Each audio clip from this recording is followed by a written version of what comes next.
آمين آمين اللهم صل وسلم وبارك على سيدنا محمد وعلى آله وصحبه أجمعين سبحان ربك رب العزة عما يصفون وسلام على المرسلين والحمد رب العالمين أشرف خلق سيدنا محمد الفتح على سيدي الشيخ محمد الشيخ إبراهيم الشيخ محمد عثمان بسم الله.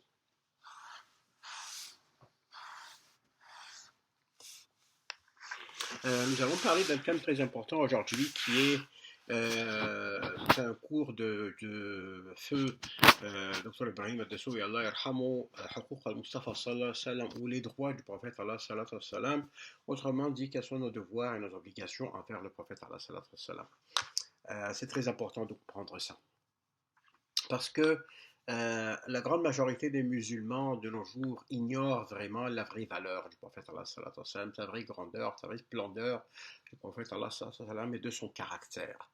Et il y a plusieurs raisons à cet état de choses. La première raison étant que la vaste majorité de la nation musulmane est située à l'état de l'islam, à l'étape de l'islam, et par conséquent, le niveau de leur appréciation de la grandeur du prophète Allah sallallahu alayhi wa sallam est celui de l'étape de l'islam justement, donc très limité. Et deuxièmement, c'est que évidemment les masses de la nation musulmane sont de nos jours contaminées par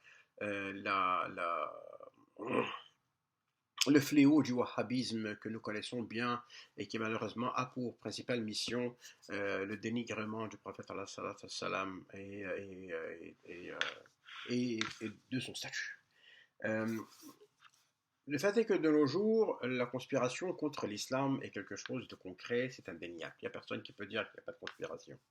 La conspiration est là, la conspiration est de taille. Et évidemment, vu que le prophète Allah sallallahu alayhi wa sallam est le symbole de la religion musulmane, n'importe qui connaît la religion connaît le prophète Mohammed, prononcez ça quand vous voulez. Alors, à cause de ça, évidemment, il est devenu la cible de toutes sortes d'attaques. Tout le monde qui veut s'en prendre à l'islam aujourd'hui va commencer par l'attaquer par cette porte-là, par la porte du prophète Allah sallallahu alayhi wa sallam, faire des caricatures et des choses comme ça. Ça va beaucoup plus loin en réalité. On sème la rumeur que Aoudou Billah il était pédophile et on l'accuse aussi d'avoir inspiré, ou que ses enseignements ont inspiré les actes terroristes que nous voyons de plus en plus de nos jours en Occident et en Orient en réalité. Chaque fois qu'une situation se produit, comme celle de Charlie Hebdo par exemple, ou celle du professeur qui a parlé des cartoons du prophète, des caricatures du prophète Mohammed qui a demandé à ses élèves de faire des caricatures du prophète. Peut-être que je ne suis pas tout à fait courant des détails de l'histoire, mais c'est ça que j'en retiens malheureusement. Alors chaque fois qu'une telle situation se produit, évidemment, il y a quelqu'un qui réagit violemment en s'imaginant que c'est ainsi qu'il va défendre les droits du prophète. Et évidemment, quand il fait ça, il y a une réaction de la part des Occidentaux, des libéraux, qui vont se mettre à crier au scandale. Et évidemment,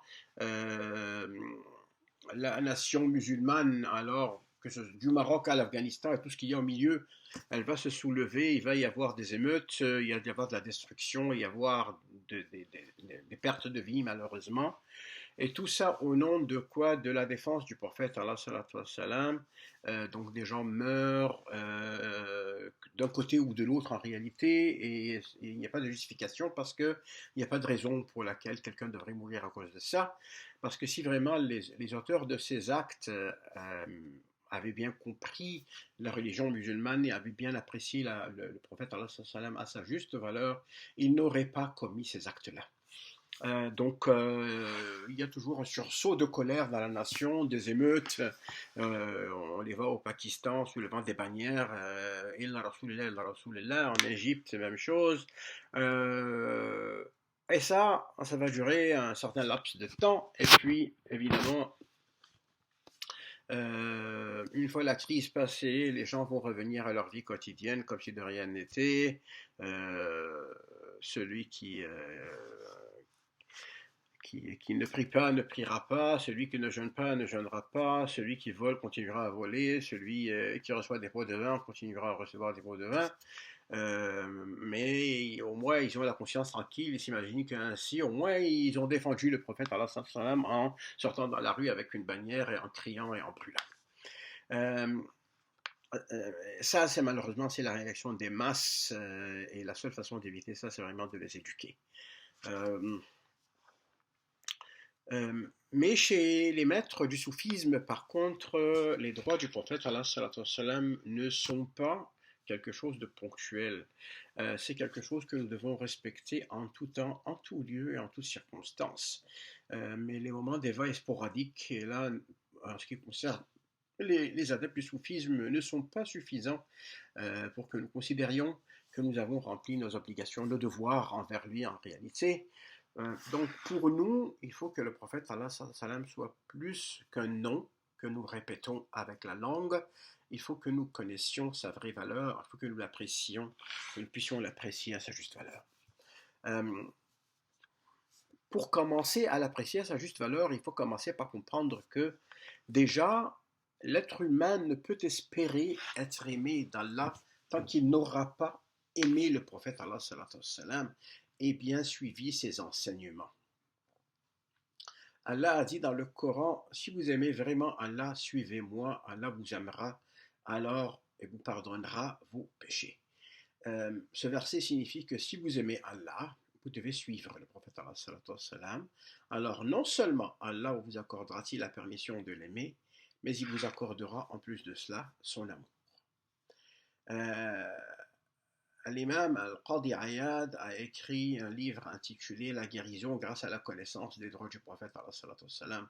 Dans son ouvrage, il a dit: en vérité, la guérison et le bien-être ne viendront vers nous, ne seront à nous que lorsque nous aurons bien compris les droits du prophète sallam et que nous les aurons bien remplis. C'est pour cette raison que Sayyidina Ali Zain al-Abidin nous a appris à dire Allahumma salli ala Sayyidina Muhammadan tabbal qulubi wa dawa'iha, qui signifie oh Allah, prière et salawat sur le prophète Muhammad, traitement et remède des cœurs, force et santé, des corps, lumière des yeux, évidemment, ainsi que sur sa famille et ses compagnons, wa alihi wa ashabi. Donc, pour nous, les gens, les adeptes du soufisme, il n'est pas question de se souvenir du prophète sallam en situation de crise et de l'oublier une fois la crise passée. Ça ne se passe pas comme ça. Parce que oublier le prophète sallam, c'est s'oublier soi-même. Qu'est-ce que ça veut dire? Oublier le prophète sallam, c'est s'oublier soi-même. Allah a dit dans le Coran, sachez que le prophète est en vous. Alors, sachez que d'oublier le prophète sallam, c'est s'oublier soi-même. Sidi Fakhr al-Din nous a dit que Allah, exalté soit son nom, nous a dit dans ce verset-là, sachez que le prophète est en vous. Il a dit en vous, il n'a pas dit parmi vous, entre vous, à côté de vous, avec vous, il a bien dit en vous. Alors, si nous oublions le prophète Allah sallam, nous devenons de ceux qui sont décrits ainsi dans le Coran. Ils ont oublié Allah, alors il leur a fait oublier leur propre personne dans Surat Al-Hashr. Alors, l'oubli du prophète Allah sallam et de ses droits et de nos devoirs envers lui est non seulement une forme d'inconscience, mais c'est la plus grave forme d'inconscience. Pourquoi? Parce qu'il n'y a pas un atome dans l'univers qui ne contienne une partie, une parcelle de Sayyidina Muhammad alayhi salatu wassalam. Sidi Abul Hassan al-Shadhili a dit Allahumma salli ala Sayyidina Muhammadin, le mystère qui circule à travers les noms et les attributs.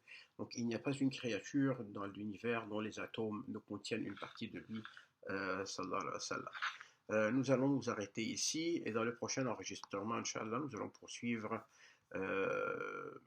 ce texte. Salam alaikum.